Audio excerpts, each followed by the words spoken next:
بانی P T I نے فوج کے ساتھ تعلقات برقرار نہ رکھنے کو بیوقوفی قرار دے دیا۔ ایک بار پھر فوج سے مذاکرات کے لیے مشروط آمادگی کا اظہار۔ غیر ملکی خبر ایجنسی سے گفتگو کرتے ہوئے کہا، کیسز ختم کر دیے جائیں تو مذاکرات کے لیے تیار ہوں۔ موجودہ حکومت سے بات کرنے کا فائدہ نہیں، جو اصل قوت ہیں ان سے ہی بات کرنا زیادہ سود مند ہوگا۔ انتخابات میں اکثریت تسلیم کرنے تک حکومت یا فوج سے عدالت کے باہر کوئی تصفیہ نہیں ہوگا۔ اپنے ماضی کے بیانات کی وضاحت دیتے ہوئے کہا، ہمیں اپنی مسلح افواج پر فخر ہے۔ تنقید افراد کے خلاف تھی، نہ کہ ادارے کے۔ حکومت کا الیکشن ایکٹ ترمیمی بل آج منظور کرانے کا فیصلہ۔ قومی اسمبلی کا اجلاس آج دن 11:30 بجے ہوگا۔ مختلف بل اور توجہ دلاؤ نوٹس پیش کیے جائیں گے۔ آئی پی پیز معاہدوں پر نظر ثانی کی قرارداد بھی پیش ہوگی۔ لاہور میں وزیر اعظم کی زیر صدارت اجلاس۔ وفاقی وزراء محمد اورنگزیب، خواجہ آصف عطا تارڑ، مصدق ملک، رانا تنویر، علی پرویز شریک ہوئے۔ سیاسی اور معاشی صورتحال پر مشاورت۔ وزیر اعظم سے چین سے واپس آنے والے صحافیوں کی بھی ملاقات۔ شہباز شریف نے کہا، سی پیک پر سیاست کو بالائے طاق رکھ کر کام کرنا چاہیے۔ مخصوص سیشنوں کا فیصلہ آئین سے باہر جا کر لکھا گیا۔ جو درخواست گزار ہی نہیں تھا اسے ریلیز دے دیا گیا۔ 2 ججوں کے اختلافی نوٹ پر کسی کو حیرانی نہیں ہوئی۔ وزیر اطلاعات عطا اللہ تارڑ کی پریس کانفرنس، بولے، آئین کے کچھ آرٹیکلز مخصوص سیشنوں سے متعلق ہیں۔ آزاد ارکان اس جماعت میں شامل ہوئے جس کا وجود ہی نہیں تھا۔ ایک پارٹی کا حلف نامہ دے کر کیسے فلور کراسنگ کی جا سکتی ہے؟ 15 دن گزرنے کے باوجود تفصیلی فیصلہ آیا نہ۔ نظر ثانی اپیل سماعت کے لیے مقرر کی گئی۔ کیسے ممکن ہے مخصوص نشستوں پر منتخب ارکان کو فارغ کرتے؟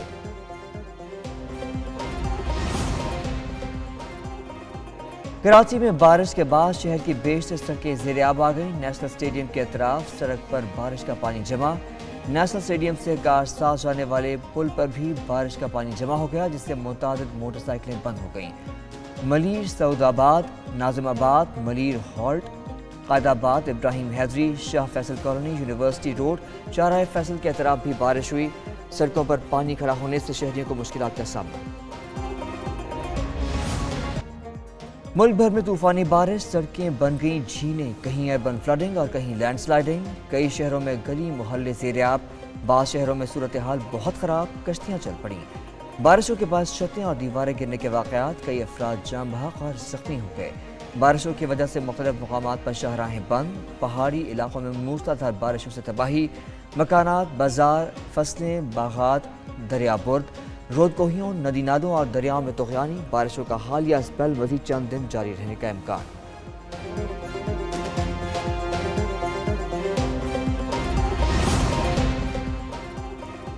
کیا حکومت کی بڑی اتحادی جماعت نے قومی اسمبلی توڑنے کا مشورہ دے دیا؟ پیپلز پارٹی کے سیکرٹری جنرل نیر بخاری کہتے ہیں، موجودہ صورتحال کا حل بھی آئین کے مطابق نکلے گا۔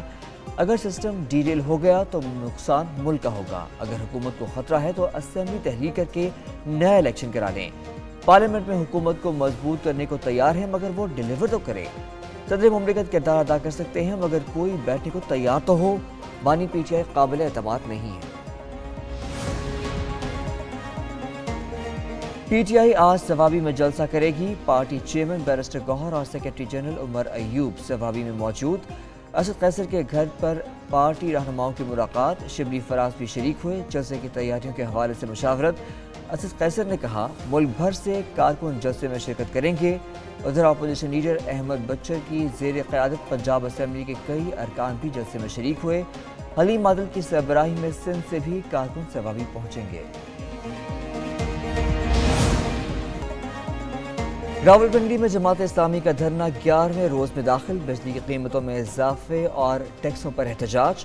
حکومت سے مہنگائی سے پریشان عوام کو ریلیف دینے کا مطالبہ۔ نائب امیر لیاقت بلوچ کہتے ہیں، عوام کی خدمت کے لیے دھرنا جاری ہے۔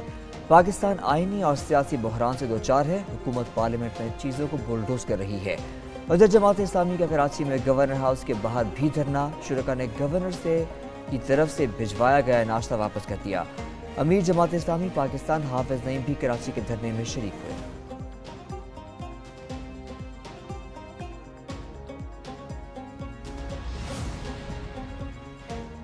کھیت پر پاؤں کیوں دھرا؟ بچے کو موت کی سزا۔ حیدرآباد میں ظالم وڈیرے نے معصوم بچے کی جان لے لی۔ سندھ میں لوگوں پر مظالم ڈھانے والے وڈیرے قانون کی گرفت سے آزاد ٹھہرے۔ پولیس نے ایک ملزم نانو ملہ کو پکڑ لیا۔ مرکزی ملزم آغا زبیر کو تاحال گرفتار نہیں کر سکی۔ پیپلز پارٹی کے سینئر رہنما آغا سراج درانی پر ملزموں کی پشت پناہی کا الزام۔ گزشتہ روز زمینداروں نے حاریوں سے تلخ کلامی پر فائرنگ کی۔ 10 سالہ طاہر یوم آزادی قریب آتے ہی جشن کی تیاریاں تیز۔ وفاقی حکومت کا جشن آزادی پاکستان بھرپور انداز سے منانے کا فیصلہ۔ وزیر اعظم شہباز شریف نے مرکزی تقریب کی تیاریوں کے لیے کمیٹی بنا دی۔ وفاقی وزیر احسن اقبال 10 رکنی کمیٹی کے سربراہ ہوں گے۔ نوٹیفیکیشن جاری۔ وزیر پیٹرولیم مصدق ملک، وفاقی وزیر اطلاعات عطا اللہ طاہر اور کوآرڈینیٹر رانا مشہود کمیٹی میں شامل۔ کمیٹی 3 روز میں وزیر اعظم کی تقریر اور پیغام پر اپنی سفارشات پیش کرے گی۔